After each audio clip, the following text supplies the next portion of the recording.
ये आदमी भूख मिटाने के लिए मछली पकड़ता है, लेकिन उसे मछली पकड़नी नहीं आती। वह दोबारा प्रयास करता है, लेकिन इस बार भी मछलियां भाले में नहीं फंस रही थीं। इसके बावजूद आदमी हर बार कोशिश करता जाता है। आखिरकार वह निराश हो जाता है। तभी एक बड़ी लाल रंग की मछली पानी में घूमने लगती है। उसके इर्द गिर्द घूमने से वहाँ बहुत सारी मछलियां इकट्ठा हो जाती हैं। यह देखकर वे दोनों बहुत खुश होते हैं। उनके साथ पिंकू नाम का एक लड़का भी था, जिसने पेट भरकर मछलियां खाई। इतना खाने के बाद वह ठीक से चल भी नहीं पा रहा था। इसके बाद वे लोग बड़ी लाल मछली के ऊपर सवार हो जाते हैं। यह मछली समुद्र की रानी थी। आदमी बार बार मछली से बात करने की कोशिश करता है और लटक कर उसके पास जाकर बताता है, हमें दाईं तरफ जाना है, क्या तुम दाईं तरफ मुड़ सकती हो? लेकिन मछली कुछ समझ नहीं पाती कि आदमी क्या कहना चाह रहा है। तभी वह लड़की मछली के पास जाती है और उसे समझाती है कि उसे किस तरह दाईं तरफ मुड़ना है। लड़की की बात मछली समझ जाती है और दाईं तरफ मुड़ जाती है। कुछ दिनों बाद मछली उन्हें उनके ठिकाने तक पहुंचा देती है। हालांकि रास्ते में मछली एक दुश्मन की नाव देख लेती है। इसे देखकर मछली को बहुत गुस्सा आ जाता है। आदमी उसे समझाने की कोशिश करता है और कहता है, लड़ाई करने से कोई फायदा नहीं। लेकिन दुश्मन मछली को देख लेता है और उस पर गोली चला देता है। इससे मछली और है, जिसके बाद रानी आगबूला हो जाती है और दुश्मनों की तरफ जाने लगती है। रानी के साथ वाले उसे रोकते हैं, लेकिन वह उनकी बात नहीं सुन रही थी। दुश्मन रानी पर हमला करने का आदेश देता है, जिसके बाद सभी बंदूक और तोप से रानी पर हमला करने लगते हैं। रानी उनकी तरफ बढ़ती जा रही थी। रानी दुश्मनों के पास पहुंचकर उन्हें सबक सिखाती है और उनका पूरा जहाज बीच से तोड़ देती है। मछलियों की रानी बहुत गुस्से में थी। दुश्मन उससे डर रहे थे। तभी रानी पर कोई गोली चलाता है। रानी ने देखा कि वह गोली उसी के साथी ने चलाई थी। रानी को बहुत गुस्सा आता है और वह उसके पास जाती है। आदमी कहता है, हमसे दूर रहो, तुम एक राक्षस हो। तभी आसमान में फ्लेयर चलती है। आदमी दूरबीन से देखता है कि एक और दुश्मनों की नाव आ रही थी। रानी को भी यह बात पता चल गई थी। दुश्मनों ने रानी को देख लिया था। ये लोग उसे राक्षस बोल रहे थे। रानी दुश्मनों की तरफ जा रही थी। लड़की आदमी से रानी को रोकने को कहती है, लेकिन आदमी कहता है, उसे जाने दो, दुश्मन अपना हथियार तैयार कर रहे थे।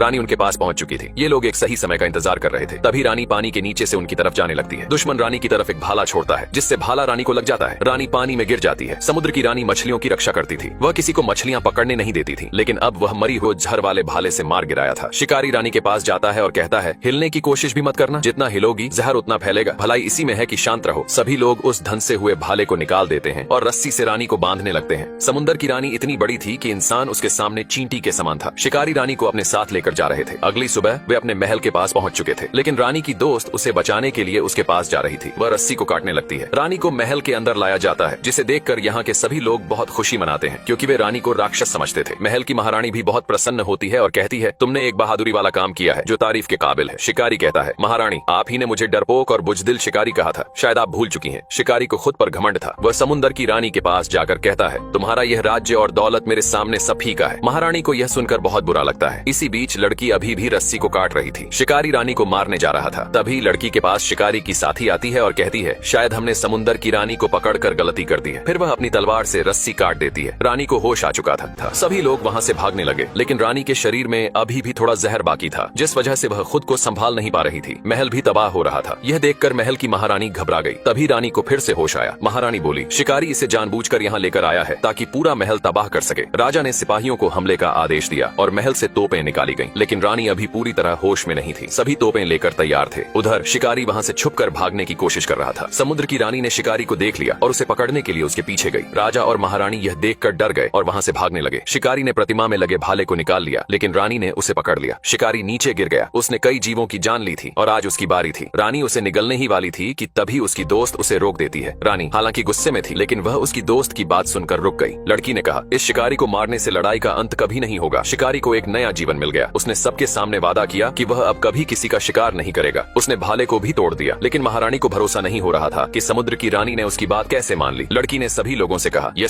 सभी समुद्र के शिकारी थे, जिनका काम समुद्र के जीवों को पकड़ना था। सभी अपनी अपनी पोजीशन बनाकर तैयार थे। सामने से एक हरे रंग का बड़ा जीव उनकी तरफ आ रहा था। यह समुद्र का सबसे बड़ा जीव था। शिकारियों का सरदार जहाज को उसके सामने ले जाने का आदेश देता है। सभी अपने काम में लग जाते हैं। एक आदमी बाजा बजाता है, जिससे सभी उसका मुकाबला करने के लिए तैयार हो जाते हैं। सरदार हमला करने का हुक्म देता है और सभी तोप से उस पर हमला करते हैं। इतने हमले के बावजूद भी वह जीव बिल्कुल नहीं डरता। एक शिकारी कहता है, उस पर हमले का कोई असर नहीं हो रहा है। इसके बाद सभी शिकारी तीर कमान लेकर तैयार हो जाते हैं और एक साथ तीर छोड़ते हैं। तीर के वार से उस जीव को घाव महसूस होता है, जिससे वह पानी के नीचे चला जाता है। तभी एक शिकारी भाला लेकर ऊपर जाता है और भाले से उस जीव पर वार करता है, लेकिन भाले का भी कोई असर नहीं होता। इसी बीच उनकी पूरी नाव हिल जाती है। शिकारियों को लगता है कि वह जीव डर कर भाग गया है, लेकिन वह उनके जहाज के नीचे छुपा होता है। अचानक वह जीव पानी से बाहर निकलता है और उनकी पूरी नाव हिला देता है। वह बड़ा जीव पूरी नाव को अपने शरीर से लपेट लेता है और अपनी 3 मुंह वाली पूंछ से शिकारियों पर हमला करता है। शिकारी उसकी पूंछ को अलग करने की कोशिश करते। ये विशाल समुद्र की रानी शिकारियों की नाव को घसीट रही थी। शिकारियों ने रानी को फंदे से बांध रखा था, जो बहुत क्रोधित थी। शिकारियों का सरदार बहुत गुस्से में था। रानी समुद्र समुद्र के नीचे चली जाती है और समुद्र में गोल चक्कर लगाने लगती है। शिकारियों की नाव का संतुलन बिगड़ रहा था, लेकिन शिकारियों का सरदार गुस्से से एक भाला उठा लेता है और कसम खाता है कि समुद्र की रानी का आज आखिरी दिन होगा। रानी ने घूम घूम कर एक बड़ा सा भंवर बना दिया था, जिससे उनकी नाव भंवर के अंदर जा रही थी। भले ही रानी की जान ही क्यों न चली जाए, लेकिन शिकारियों को वह हरगिज नहीं छोड़ेगी। बचने का इनके पास एक ही रास्ता था कि रानी में बंधी रस्सी को काट दिया जाए, लेकिन शिकारियों का सरदार ये बिल्कुल भी नहीं चाहता था। वह रानी को मारना चाहता था। इनकी पूरी नाव तिरछी हो चुकी थी। एक आदमी गुहार लगाता है कि हमें रस्सी को काट देना चाहिए, नहीं तो सब मारे जाएंगे, लेकिन सरदार उसकी एक नहीं सुनता। एक लड़की ने देखा कि रानी बहुत गुस्से में थी, जिस वजह से लड़की खंजर निकालकर रस्सी को काटने लगती है। शिकारी भाला लेकर रानी के पास जाता है और कहता है, ये तेरी जिंदगी की आखिरी घड़ी है। फिर भाला मारने से पहले उसका संतुलन बिगड़ जाता है, क्योंकि लड़की रस्सी को काट रही थी। शिकारी उस लड़की को देख लेता है और मौत की सजा देने को कहता है, लेकिन लड़की उसकी एक नहीं सुनती। तभी वह दूसरे आदमी